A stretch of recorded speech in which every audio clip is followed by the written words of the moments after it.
Welcome to the Joy of Architecture. Today we are diving deep. Really deep into a whole stack of sources, articles, research notes, stuff you've shared, all centered on something absolutely vital for modern systems, performance and optimization patterns, especially in, the cloud native and microservices world. So our mission today is to sort of unpack all this material. We want to pull out the really crucial insights, the practical stuff, and talk through how these patterns work, why they matter, and maybe even more importantly, what the real challenges are when you actually try to use them. Exactly. Moving to microservices, it gives you a ton of flexibility, right? Scalability too. But it definitely introduces complexity. Things that used to be simple function calls inside one application, now they're network hops. Yeah, latency creeps in everywhere. Right. Latency, bottlenecks, even that dreaded distributed monolith if you're not careful. So performance isn't just a nice to have anymore. It's fundamental. User experience, costs, scaling, it all hinges on getting this right. And that's where these patterns become so important. Designing for performance proactively. Okay, got it. So the sources cover quite a few key patterns. We're going to talk some foundational caching stuff, cache aside, read through, write through. The classics. Then we'll look at distributing things like content delivery networks, CDNs, and sharding for massive data. Spreading the load. And finally, we'll get into optimizing how clients talk to services and handle background work with patterns like Backend for Frontend's BFF, claim check, and competing consumers. Quite a list. It is. And for each one, we'll try to cover, what it is, how it impacts performance, when you'd use it, and crucially, the operational side. The gotchas, the things you really need to watch out for, trying to find the signal in all the noise for you. Perfect. Okay, let's unpack this. First stop, caching. Probably the first thing people reach for when things get slow, right? Keep data close. Absolutely. It's often your first line of defense. The core idea is simple. Store frequently accessed stuff nearer to where it's needed. Less latency, less load on the main database. And the key metrics are things like hit ratio. Exactly. Cache hit ratio, how often do you find what you need in the cache? Cache miss ratio, how often do you have to go back to the slower source? You want high hits, obviously. Low latency for those hits. And you want to see that load drop on your back-end system. Makes sense. But picking the right caching pattern, well, that's where it gets interesting. It's always a trade-off. Speed versus data freshness, consistency versus, honestly, how much complexity you want to manage. Right. Which brings us to maybe the most common one, cache aside. Sometimes called lazy loading. How's that work? So cache aside, here, your application code is basically the boss. When it needs data, it checks the cache first. Hit, great, use it. Simple enough. Miss. Okay, now the application goes to the real data store, grabs the data, puts it into the cache for next time, and then gives it back to whatever asked for it. So the application is doing all that orchestration, checking, fetching, populating. When is that the best fit? It's really good for read-heavy situations. Yeah. Especially if the data doesn't change, like all the time. It's flexible, kind of a solid default if your cache system itself isn't super fancy. And because you only cache stuff that actually gets requested, it can be efficient if demand is, unpredictable. Okay, performance-wise, hits are fast. What's the catch, the main downside? Well, hits are super low latency, high throughput, and yeah, they take load off the database. The big trade-off, though, that cache miss. You pay the price of hitting the database, plus writing to the cache before the user gets the data. So initial latency on a miss is higher. Okay. But the real operational headache, the risk, is stale data. If your app updates the database but forgets or fails to kick the old data out of the cache. You serve old info, not good. Not good at all. The application has to handle that cache invalidation perfectly. That's the key challenge. I feel like I see this everywhere in examples, like AWS Elasticache with... Absolutely. Using Elasticache Redis or Memcache with EC2, Lambda, ECS, talking to RDS or DynamoDB, your app code is usually doing cache aside. Same with Azure Cache to Redis and an ASP.NET app hitting Azure SQL, or GCP Memory Store with App Engine. Anytime you're using a Redis client library and writing that explicit GET, check if null, set, DE logic around your database calls, you're doing cache aside. You are. And using time to live, TTL, on cache entries is super important. It's like a safety net, even if you have explicit deletion logic. So let's trace that flow again. App checks cache.miss. App goes to DB, DB returns, app returns data to client, that sequence. Precisely, that's the miss path. And operationally, invalidation is king. Usually you delete the cache key after a successful database write. Scaling, pretty straightforward. Scale your cache cluster, scale your app instances, they're independent. Observability, your hit-miss rates aiming high, maybe over 90% is a common target, and latency for both hits and misses. What about things going wrong? Anti-patterns? Oh yeah, The big one is the cache stampede, or thundering herd. Imagine a super popular item expiring from the cache. Suddenly, tons of requests miss, and they all hammer the database at once. Ouch. Yeah. You can mitigate that with things like locking around the cache fill or maybe probabilistic early expiration. And of course, stale data due to bad invalidation is a killer. Also, don't just cache everything, especially stuff rarely needed. That's just wasteful. Makes sense. The Netflix EV cache example for user data really shows the scale this can operate at, right? Reducing database load massively. Totally, it's a foundational pattern. Yeah. But okay, what if you want to simplify the application code? What if you want the cache to handle fetching from the database on a miss? That leads us to read-through. Okay. So the application only talks to the cache, and the cache itself is smart enough to go to the database if it needs to? Exactly that. The app just asks the cache miss. The cache system itself runs some pre-configured logic. A loader fetches from the data store, stores it locally, then returns it to the app. Interesting. So the app code gets simpler. Where does that shine? Still primarily read-heavy loads. The main motivation is usually simplifying the application's data access logic. You centralize that fetch-on-miss logic within the cache provider or a dedicated layer instead of scattering it everywhere in your app code. Performance benefits sound similar on hits. Yeah, read hits are fast, just like cache aside. The big win is simpler app code and potentially stronger consistency, especially if you pair it up with write-through, which we'll get to. What's the trade-off then? Well, that initial miss latency is still there, maybe even a bit more complex because it's app cache dash data store dash populates app, a three-hop path, potentially. Right. And you need a cache provider or maybe a library that actually supports this kind of data loading mechanism. It's not always built in. Gotcha. Examples where it is supported. Well, AWS Stacks, the DynamoDB accelerator, is a prime example.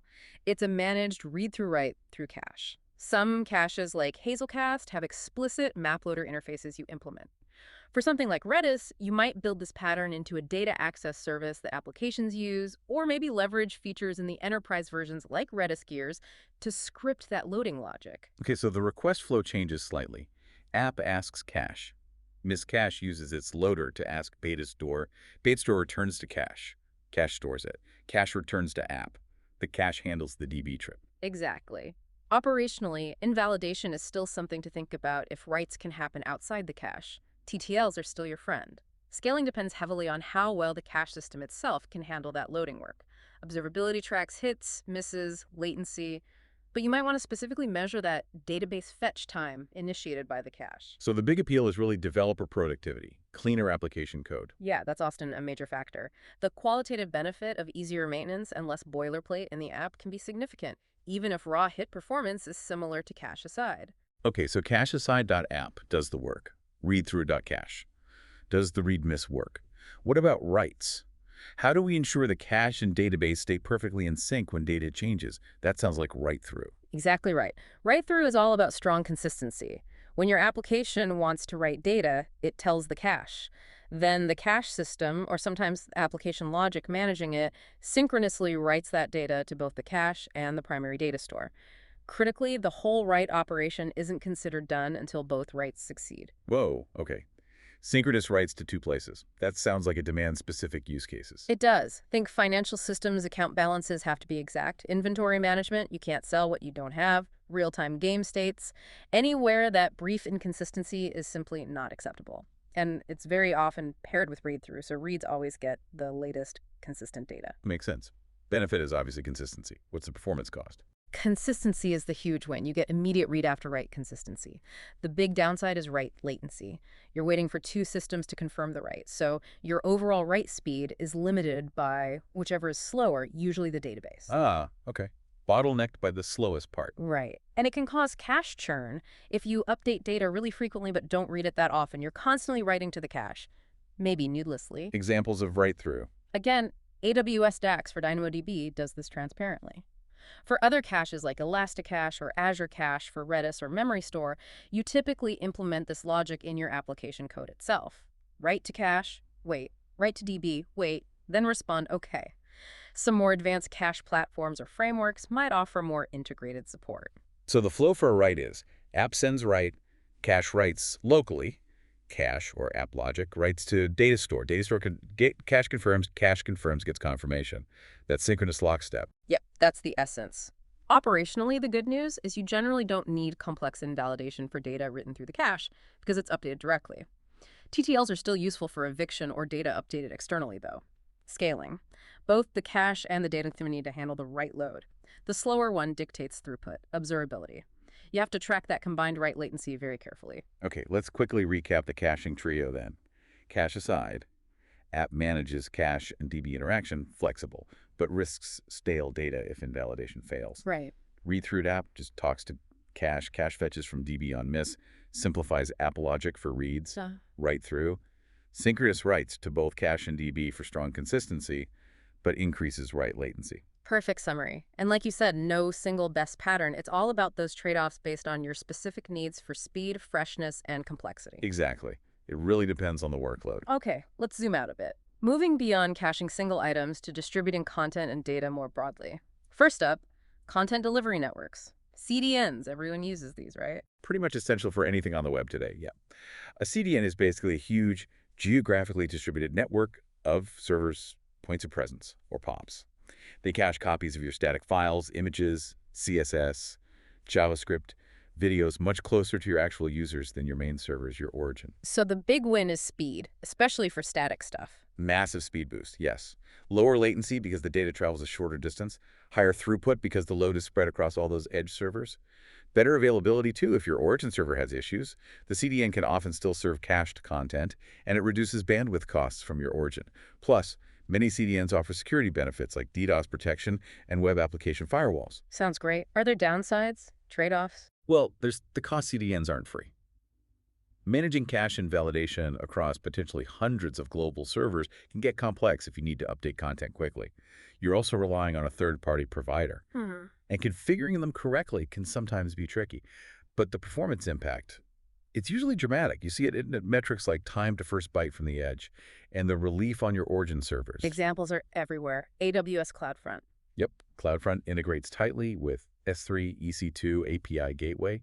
They even have Lambda at edge for running code right at the edge. Azure CDN. Azure CDN works with blob storage, web apps, and offers choices from providers like Microsoft, Akamai, Verizon, Edgio. GCP Cloud CDN. GCP's Cloud CDN integrates with cloud storage, compute engine, load balancers. And then you have the huge standalone players like Akamai, Cloudflare, Fastly. They're all over the place. And the basic flow is user request hits the nearest CDN edge server. Right. Edge server checks its local cache, hit, serve the content directly, fast. Miss. The edge server goes back to your origin server, fetches the content, caches it locally for next time, and then serves it to the user. So the first user in a region might see a slight delay, but subsequent users get it fast from the edge. Operationally, that invalidation piece sounds key. How do you manage freshness? It's critical. You use cache control headers with TTLs, telling the CDN how long it's safe to cache something. For assets that rarely change, use long TTLs. For things that do change, you either need to manually purge the cache via the CDN's API, or a common technique is versioning your asset URLs, like styles.v2.css. When you deploy a new version, the URL changes, forcing a cache miss and fetch of the new file. Gotcha. Observing CDN performance means looking at Cache hit ratio is number one. You want that high. Latency, especially TTFB, measured from different geographic locations. Bandwidth savings compared to origin traffic. Error rates. Anti-patterns to avoid. Oh, definitely don't cache private user data. Make sure your cache control headers are correct. Accidentally setting no cache on static assets kills the benefit. Having an ineffective invalidation strategy leads to users seeing old content. And sometimes people overuse cache-busting query strings for dynamic content, which also defeats the purpose. We see CDNs used by news sites like Reuters, streaming like Hulu. All e-commerce relies on them. They're just fundamental infrastructure now. Absolutely. For global reach and performance, they're table stakes. Okay, so CDNs distribute static content. What about distributing the actual database data itself when it gets too big? That's sharding, right? Right.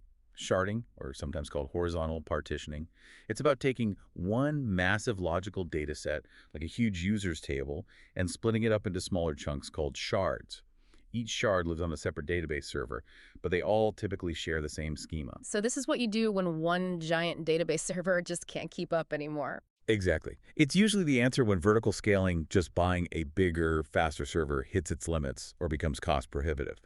You shard for truly massive data volumes or extremely high transaction rates that overwhelm a single node. It enables horizontal scalability for your database layer.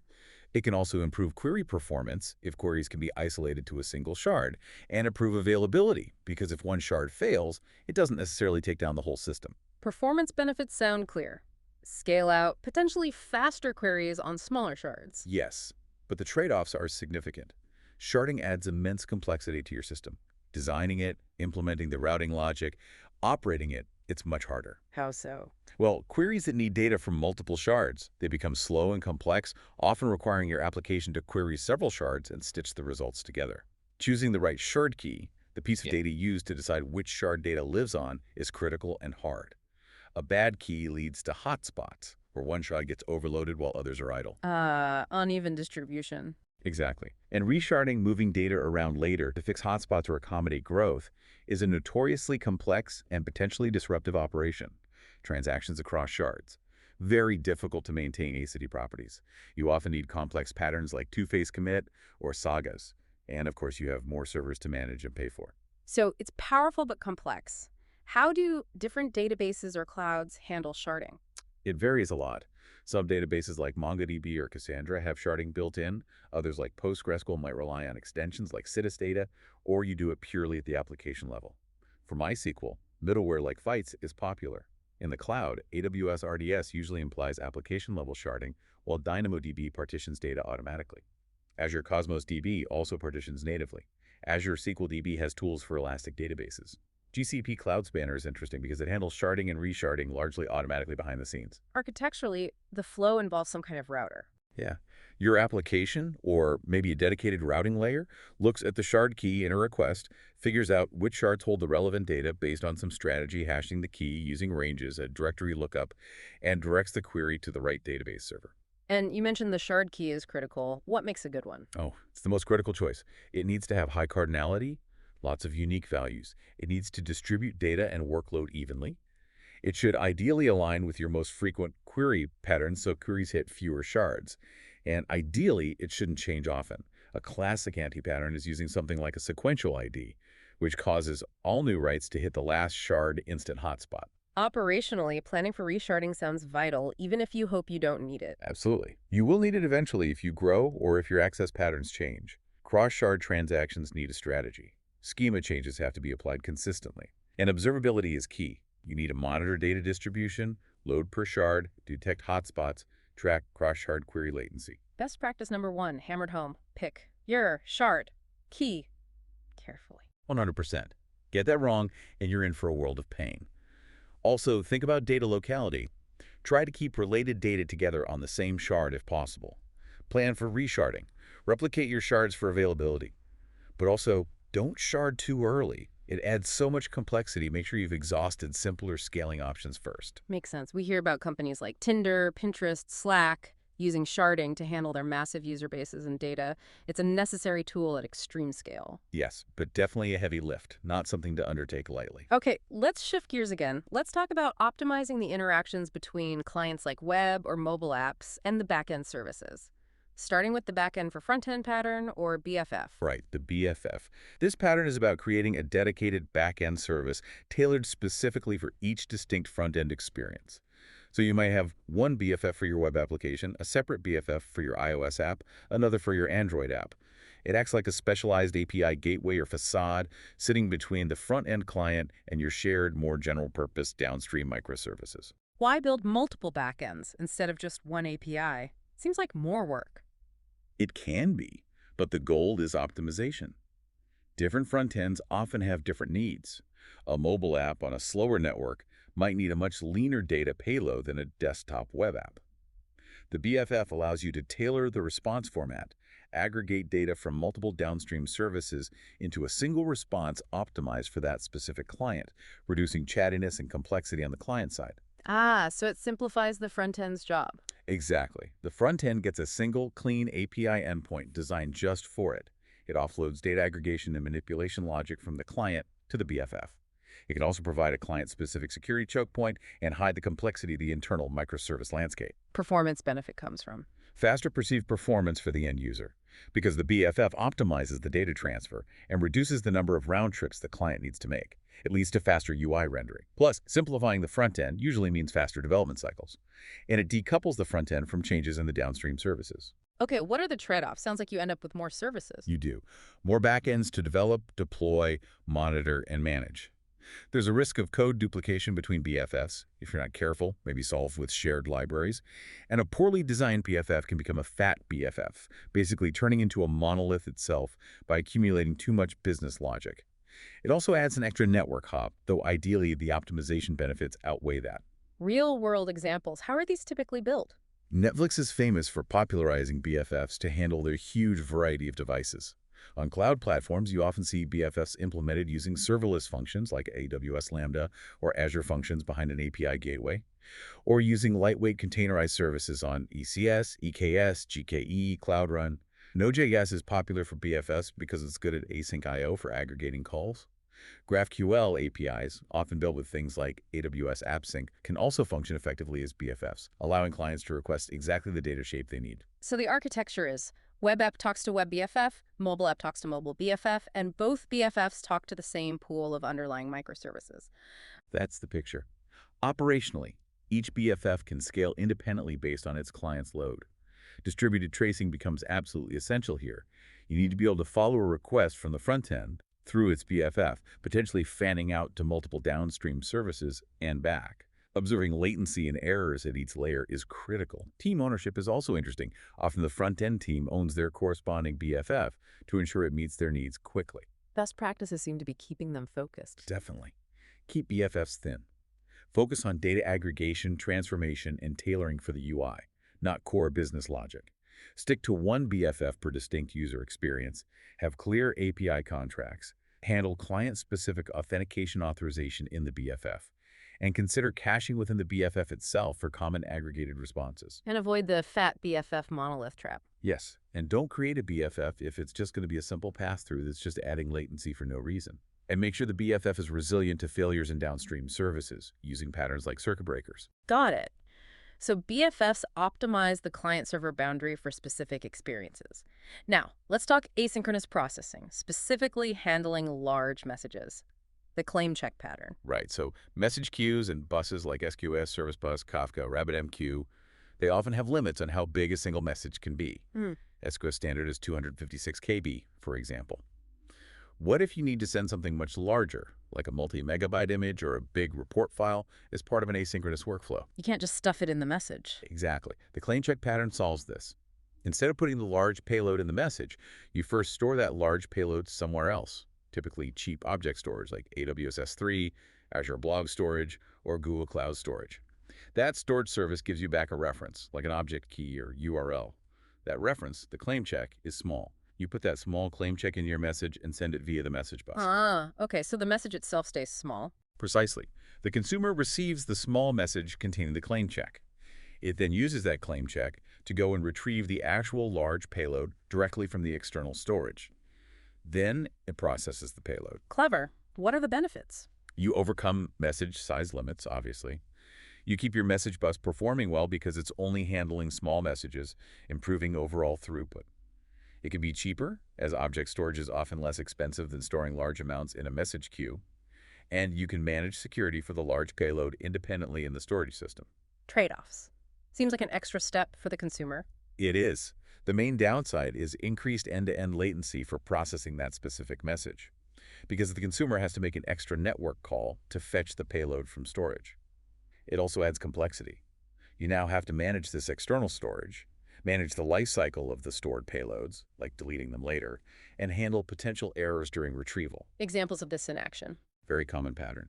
Sending an S3 object key via SQS or SNS. Using Azure Service Bus with Azure Blob Storage, there are even helper libraries for this. GCP PubSub sending a Google Cloud Storage path.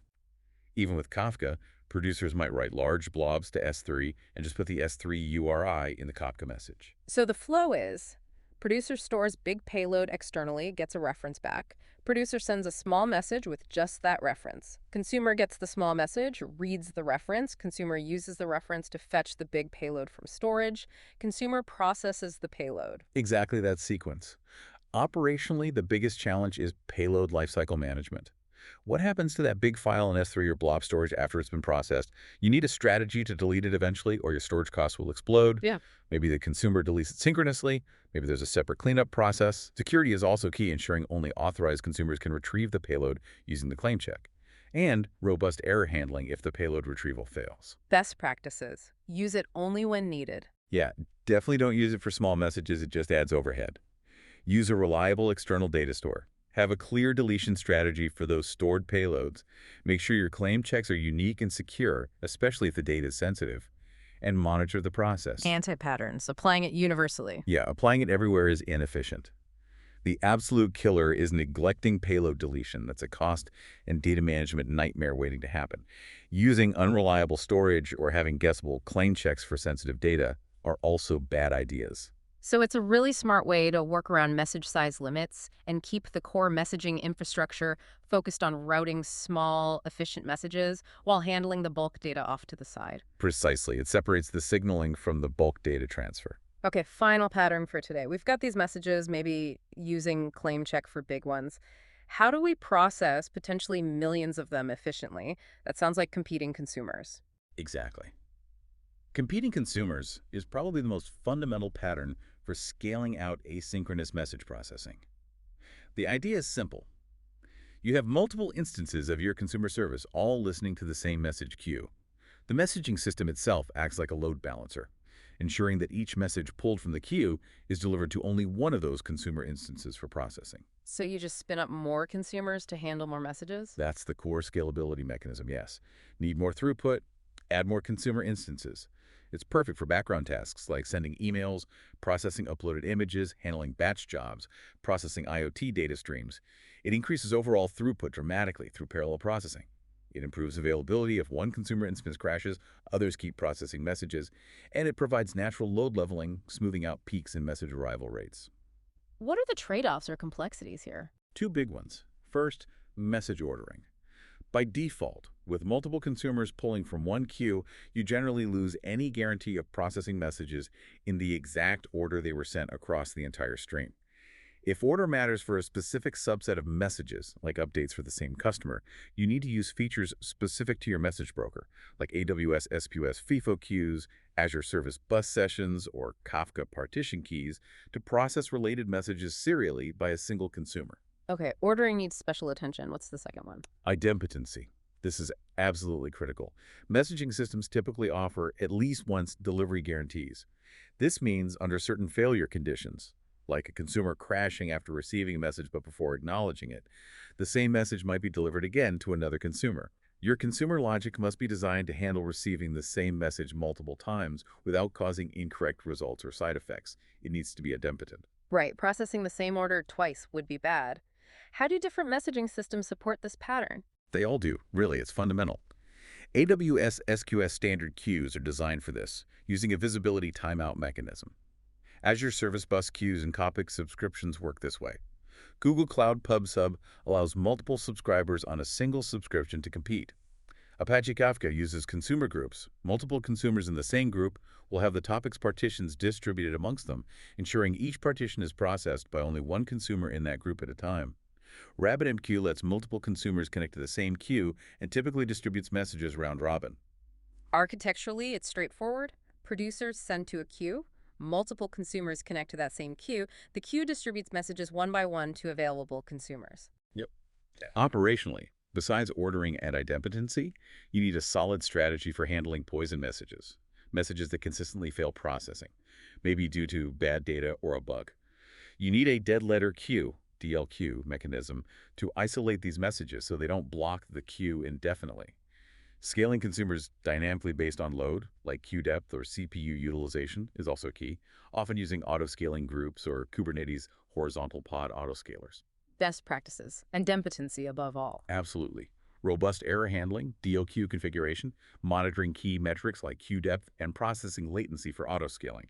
Considering techniques like long polling with SQS or batching operations can also improve efficiency. Anti-patterns, assuming order. Yes, assuming strict order without using the right features. Building non-idempotent consumers is a recipe for disaster. Having consumers perform very long, blocking operations can starve other consumers. Ignoring broker limits or being too chatty with acknowledgments can also hurt performance. And importantly, you mentioned claim check and competing consumers work well together. They're a powerful combination. Imagine you have a high volume of large files to process asynchronously. You use claimcheck. Store the large files in S3, put small S3 references, claim checks, onto an SQS queue. Then you use competing consumers. Spin up dozens or hundreds of EC2 instances or Lambda functions, pulling those small messages from SQS, using the claim check to fetch the file from S3 and processing it in parallel. Claim check solves the size problem. Competing consumers solves the volume problem. That makes perfect sense. It allows you to scale processing massively for large data sets using standard messaging and storage services. Wow, okay, that was a fantastic run through a lot of powerful patterns. We covered caching with cache aside, read through, write through, looking at data proximity and consistency. We hit distribution with CDNs for content and sharding for data scale.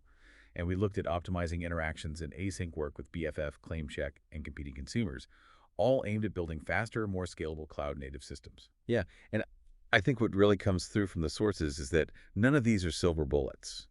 Choosing them, combining them, Well, it's all highly dependent on your specific context. Your data's volatility, how consistent it needs to be, your read versus write patterns, and frankly, how much operational complexity your team is ready to take on. These patterns solve problems, but they introduce their own management overhead. absolutely. Which leads to maybe a final thought, something for you or listeners to really chew on.